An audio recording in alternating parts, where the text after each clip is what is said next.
Le Forum économique mondial vient d'admettre une dinguerie publiquement. Le Covid, en fait, c'était un test grandeur nature pour mesurer ton obéissance. Et ça, c'est écrit noir sur blanc dans un de leurs documents. Tu te souviens quand on traitait les gens de complotistes quand ils disaient que le Covid, c'était pour voir jusqu'où les gouvernements étaient capables d'aller? Bah, il y a un document qui a été publié par le World Economic Forum. Ça décrit ouvertement le Covid comme un test en conditions réelles de la responsabilité sociale. Ils y parlent de la conformité aux masques, des confinements, des campagnes de vaccination et du traçage numérique. Et ils disent que c'est la preuve que des milliards de gens accepteront des consignes du moment qu'on leur dit que c'est pour le bien collectif. Bref, ce qu'ils ont vu, c'est que la majorité des gens obéissent sans se poser de questions. Et maintenant, ils sont en train de transformer ces données en un système de contrôle encore plus large. Identité numérique, traçage carbone. Donc c'était jamais une question de virus, les gars. C'était un test pour voir si t'allais obéir. Et maintenant, ils ont les résultats. La prochaine étape, c'est un système de crédit social numérique où tes comptes bancaires seront liés à ton passeport digital. Et si jamais tu te conformes pas à la prochaine urgence, cette fois, ils vont pas juste te demander de rester chez toi. Ils vont pouvoir bloquer ton accès au transport, bloquer ta capacité à acheter de la nourriture, ou alors couper ton portefeuille numérique instantanément. C'est pour ça que ce genre d'information, il faut le partager massivement. Abonne-toi pour ne rien rater.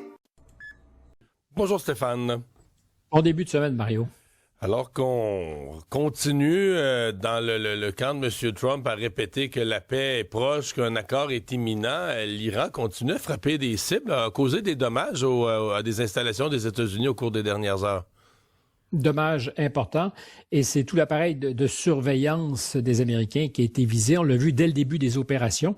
Je dis ça, et j'ouvre tout de suite une parenthèse, dans un contexte où on le sent aux États-Unis, tu as peut-être surveillé ça, mais aussi en Angleterre et à Paris, des manifestations de plus en plus importantes sont organisées pour protester contre, je dirais, l'administration Trump et particulièrement cette guerre aux États-Unis. Quelques millions de personnes dans les rues, disait-on. Je pense qu'il faut comprendre une chose. Cet homme-là est tout sauf stupide. On n'est pas élu 2 fois président de la République au travers de ce qu'est une élection américaine par hasard. Bon, à la limite, une fois on peut surprendre, mais la deuxième fois, ça veut dire quand même qu'il y a un savoir. Alors il y a un savoir Trump qui est effectivement détonnant par rapport au code traditionnel. Mais regardez bien, lui-même, il vous décrypte son lapsus. Il dit, voilà, il a préparé le coup du détroit Trump. Voilà, il sait qu'à partir de là, il s'installe au cœur du dispositif de communication et que tout le monde va tomber dans le piège en disant regardez, il est devenu fou, il est irresponsable, il fait n'importe quoi. D'abord, désolé de décevoir un certain nombre de nos interlocuteurs, mais un président des États-Unis, ça a un état-major autour de lui considérable et il fait pas n'importe quoi et il peut pas faire n'importe quoi. Voilà. Alors après, on peut lire que c'est erratique, etc. Mais quand vous observez, moi je l'observe depuis des mois et des mois, j'essaie de comprendre. Il a même une technique qui est assez habile. Il fait semblant de passer pour un imbécile parfois. Il fait semblant parfois de faire des erreurs. Il fait semblant parfois de tendre la main, alors que dans le même temps, ceux qui sont en face croient qu'il tend la main, alors que lui est en train de mettre en place son dispositif militaire. Là, je vous parie qu'ils sont en train de voir comment ils vont sécuriser le détroit d'Ormuz. Et pour le faire, il faut envahir l'île de Kark. Les forces terrestres sont en train d'arriver. Et la question qui est posée, elle est posée à l'Europe. C'est qu'est-ce que fait l'Europe dans cette situation-là? Parce que c'est ça qui m'inquiète de plus en plus. C'est que Donald Trump est en train de dire à l'Europe, écoutez, vous êtes bien gentils, moi je fais quand même le boulot pour l'instant. Alors vous n'êtes pas d'accord peut-être, mais en même temps, c'est quand même moi qui le fais. Mais à un moment donné, quand vous aurez besoin de moi, je vous dirai débrouillez-vous. Oui.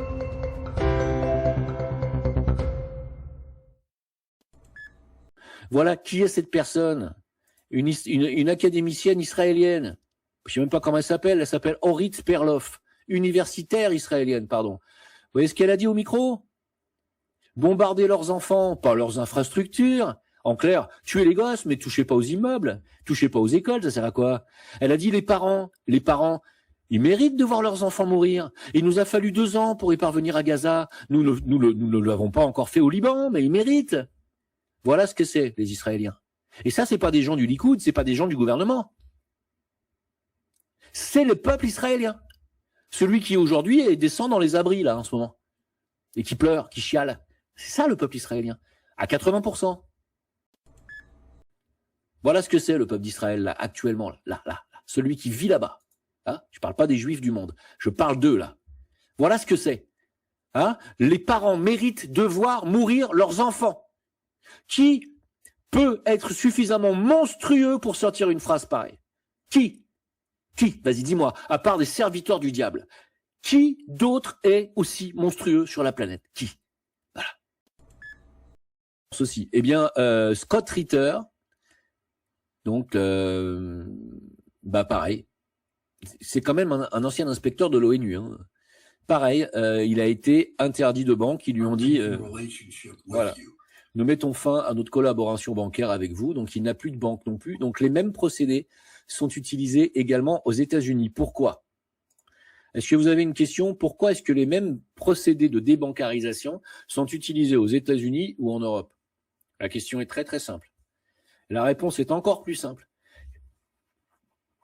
Qui a le pouvoir de faire pression sur les banques pour t'enlever ta bancarisation, qui normalement est une obligation. Ça fait partie de tes droits constitutionnels. Alors ? Laurent Louis, hein, aussi, qui a été débancarisé. Parce qu'ils tiennent les banques. Ils tiennent les banques. Ils tiennent la banque. Oui. Dès que tu commences à dénoncer certaines personnes qui tiennent la banque, ils te débancarisent, ils te sortent de leur club. C'est tout. Et donc, ça veut dire que le lobby, il est occidental. C'est-à-dire qu'il est d'États-Unis à Europe. C'est le lobby, il est là. Tu pourrais pas être débancarisé de Russie, tu pourrais pas être débancarisé de Chine. Non, mais par contre, tu vas être débancarisé de là. Moi, toutes les personnes qui aujourd'hui sont débancarisées devraient habiter en Chine ou en Russie et se réouvrir un compte là-bas et avoir des revenus dans les monnaies locales, dans les monnaies du pays. De toute façon, aujourd'hui, il faut avoir du yuan, hein, c'est tout, hein, il y a rien d'autre. Hein. C'est la monnaie de demain, le yuan. Hein. C'est pas le dollar, pas l'euro. Hein. Il y a des poisons dans notre alimentation. Tout ça est autorisé par l'Europe parce qu'on reste dans les normes, mais ça s'accumule dans notre corps. Dans le saumon, j'ai pas peur de le dire, rien n'est bon.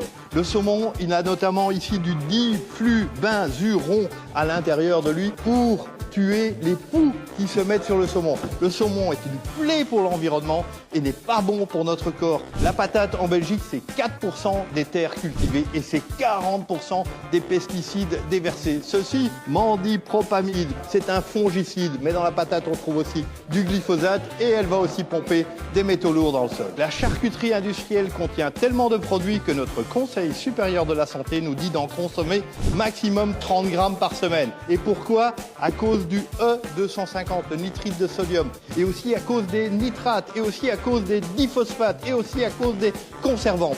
Vous connaissez l'hexane ? L'hexane est un hydrocarbure, c'est un peu comme de l'essence. Ça sert à extraire les dernières gouttes d'huile de l'huile alimentaire industrielle. C'est un neurotoxique, il est autorisé et jamais tu le verras sur l'étiquette. Pourquoi il y a des métaux lourds dans le pain ? Parce qu'on emploie en Europe des engrais phosphatés, c'est toujours autorisé.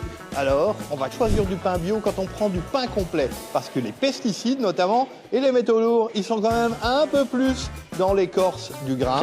Alors, on arrête de manger ? Ben non, on n'arrête pas de manger, mais on varie son alimentation, on évite les produits transformés et parfois, le bio est un meilleur choix. Mais attention, c'est vrai, il y a des métaux lourds, il y a des polluants éternels dans notre alimentation. Il y a un chapitre dans mon livre qui va pas m'aider à me faire des amis, mais c'est pas très grave, qui est sur, je l'appelle la formation, enfin la déformation, je mets D entre parenthèses, la déformation des médecins. Ouais. C'est-à-dire qu'aujourd'hui, le grand public ne sait pas que les jeunes médecins de 40 ans qu'il a devant lui sont pas du tout les médecins d'il y a 2 ou 3 générations. C'est pas du tout quelqu'un qui a fait ses humanités, c'est pas du tout quelqu'un qui a lu des livres. À part quelques médecins qui viennent de familles où on leur a apporté ça. Mais si la famille ne l'a pas apporté, les études de médecine, c'est des QCM. C'est de la dissociation tout de suite parce qu'on les bisute au début de manière traumatique. Donc, pour pas passer pour des cons, ils sont obligés d'être des durs à cuire et de plus rien ressentir. On les fait pas bosser psychologiquement sur les motivations qu'ils ont à embrasser ce métier. Ils réfléchissent pas sur la mort, ils réfléchissent pas sur la vie. Ils ont pas d'anthropologie, ils ont pas de philo, ils ont pas de psycho. C'est des techniciens. Et donc, la médecine d'aujourd'hui n'est plus la rencontre entre la philosophie et la science. Donc, on a devant nous des technocrates, quoi. En fait, nos médecins sont des fonctionnaires qui fonctionnent. Voilà. Ils sont dans une pensée opératoire. Ils sont dans la logique de l'algorithme, donc ils ne sont plus dans la logique du vivant. Et c'est ça qui a rendu possible cette emprise de l'État sur la vie des individus, parce que les médecins, finalement, sont devenus l'instrument, la justification pseudo-scientifique de ces décisions. Et tout le monde a dit, ouais, pendant le Covid, c'est vrai qu'on allait trop loin, mais en même temps, les médecins, ils faisaient chier, ils ont pris le pouvoir, les urgentistes. Non, c'est le contraire.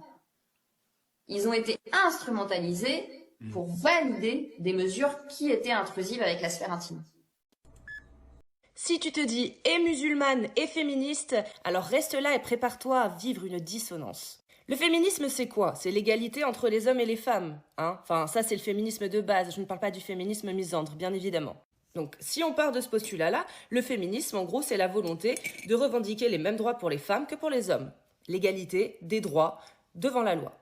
Même si ce n'est pas que ça, le féminisme, ça en fait partie. Donc, comment vous faites, quand vous vous dites musulmane et féministe, pour réussir à faire en sorte que ça concorde, en fait, votre religion et votre idéologie militante féministe? Sourate 4, verset 34, l'homme a autorité sur la femme en raison des faveurs que Allah accorde à ceux-là sur celle-ci. Comment tu fais? Comment tu fais avec la suite? La femme vertueuse est obéissante à son mari. Et on peut continuer, hein. Quant à celles dont vous craignez la désobéissance, exhortez-les, éloignez-vous d'elles de leur lit et frappez-les. Alors évidemment, on va entendre les arguments habituels, mais t'interprètes mal, t'as mal compris. Ok, soit les savants ont mal compris. Moi, je n'interprète rien, j'y crois pas en ces conneries. Par contre, les savants, eux, ils y croient. Et eux, ils ont dit, oui, la femme n'a pas les mêmes droits que l'homme et elle doit être obéissante à celui-ci. Et si elle désobéit à son mari, alors celui-ci a le droit de l'éduquer en l'exhortant, en s'éloignant d'elle de son lit et en la frappant. Voilà ce que disent les savants. Donc soit, même les savants, ils ont mal compris, c'est des grabataires, ils sont complètement déficients, soit. Mais ce que je viens de réciter, c'est la parole d'Allah quand même, c'est dans le Coran. Donc Allah, va falloir vous mettre d'accord les meufs. Soit c'est un Dieu omniscient, omnipotent, soit c'est un Dieu impotent, qui n'est pas capable de s'exprimer correctement dans le Coran, ou au moins d'une manière claire, et même pire.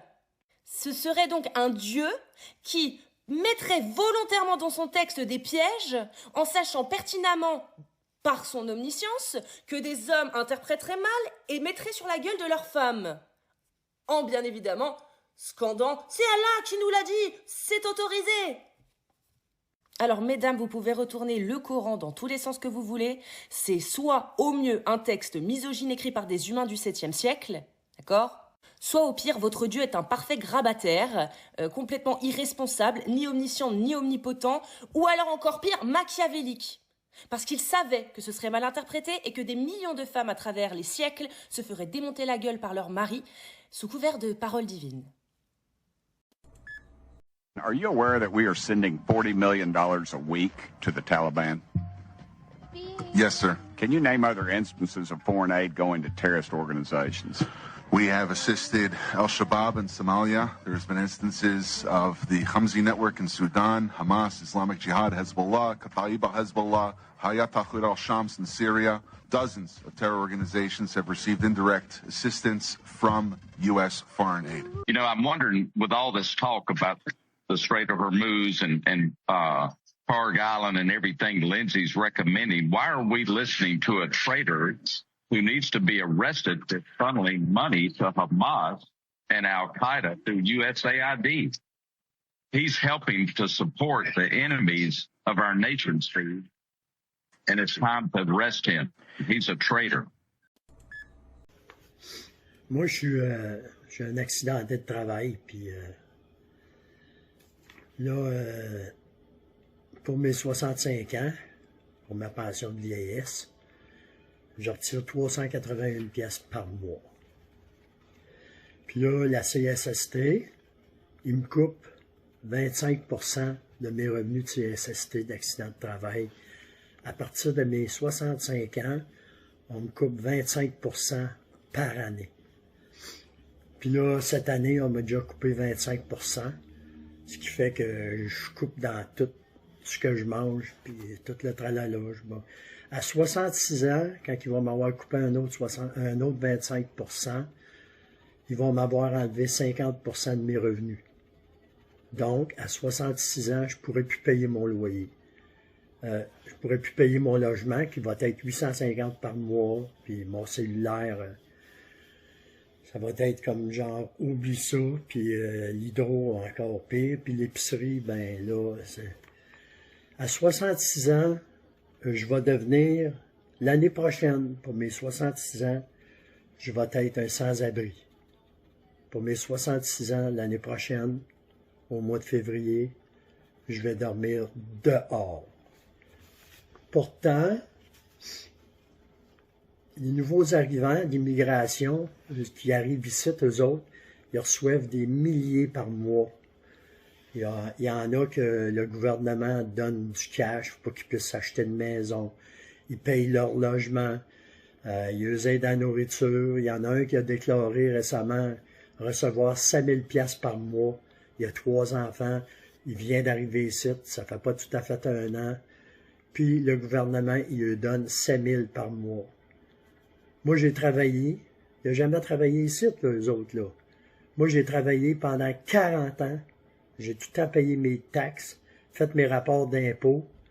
Puis, dans quelques mois, 5-6 mois, je vais être un sans-abri. Moi, je peux pas vivre cette injustice-là. Je peux pas vivre cette injustice-là.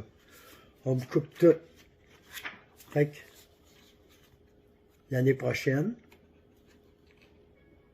le gouvernement aura fait de moi un sans-abri.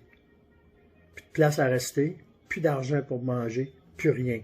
La seule chose que je vais avoir, c'est 381 $ par mois de pension de vieillesse. Puis, j'aurai plus d'adresse, donc j'aurai pas droit à ma pension. Ça prend une adresse, mais je n'aurai plus d'adresse. Je vais être un sans-abri, à coucher dans la rue, l'hiver, dehors.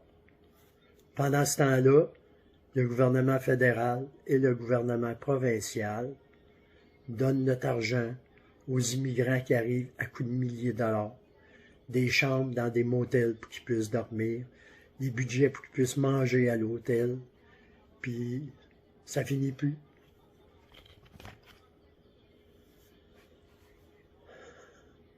Le gouvernement va faire de moi un sans-abri, un Québécois qui a payé toute sa vie, qui a travaillé toute sa vie au Québec, qui a payé ses taxes, ses impôts, puis là, je vais me ramasser dans la rue. Totalement dans la rue, sans revenu.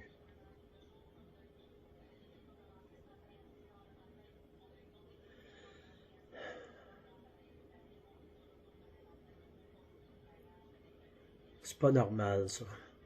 C'est pas normal que les Québécois se ramassent dans la rue pendant que les nouveaux arrivants immigrants reçoivent des milliers de dollars par mois.